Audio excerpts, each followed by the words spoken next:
我一遍。司令員就無敌了，中弹没有啊？不知道，是顺溜他们干的。三营长万万没想到，手下的新兵竟一枪打到了司令员的头上，而也正因这一枪，可谓是彻底改变了新兵顺溜的命运。此次顺溜所接到的任務是伏击伪军司令吴大巴拉，可由于兀大看不清，更要命的是，恰好从此路过的6分区司令陈大雷身上的行头，简直跟吴大巴拉一模一樣，不仅骑着高头大马，还戴着大钢盔，這讓不願錯過目標的順溜按捺不住了。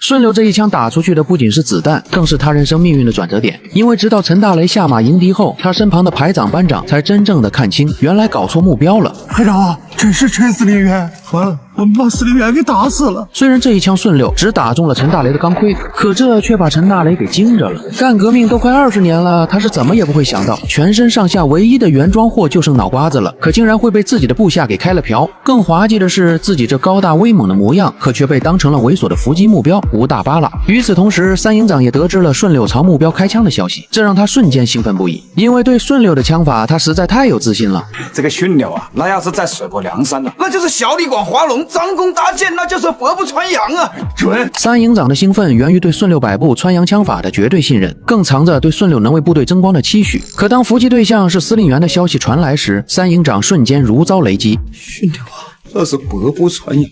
雖然三營長知道順溜的槍法百發百中，可也深知軍隊中以下犯上的嚴重性。此刻的絕望遠超最初的興奮，心裡只剩完犢子了的恐慌。因為一旦追究責任，順溜必將九死一生，自己作為營長也難辭其咎，甚至剛出創的6分區都差點因群龍無首而潰散。但好在很快好消息又傳來了，司令員陳大雷已經騎着馬進莊了，這讓三營長瞬間轉悲為喜，心情也好似坐過山車，簡直太刺激了。騎的馬好殺，騎的馬說明沒有受傷，還可以騎馬。這份大喜大悲的劇烈起伏，讓三營長仍驚魂未定，也恰恰暴露了他看似粗獷下的細膩。他既擔心部下安危，也恐懼自身責任，更牽掛部隊的存續。但如今容不得他長時間恍惚，因為手下的兵朝司令員開槍已是板上釘釘的大事，他必須立刻想辦法化解危機。而基於與陳大雷10幾年並肩作戰的默契，三營長精準掐住了對方的軟肋，那就是歪把子機槍與杜包機。在物資匱乏、常年吃粗糧的抗戰年代，杜包機已是稀缺的美味，而歪把子機槍是戰場制勝的關鍵。這兩樣喜好既是陳大雷鐵血司令形象下的溫情軟肋，也成了三營長的求生突破口。於是他立刻讓維持會長老宋幫他去買2隻豬肚、2隻雞。你不管出現了什麼狀況，你只要給他端上了一盆這個紅燒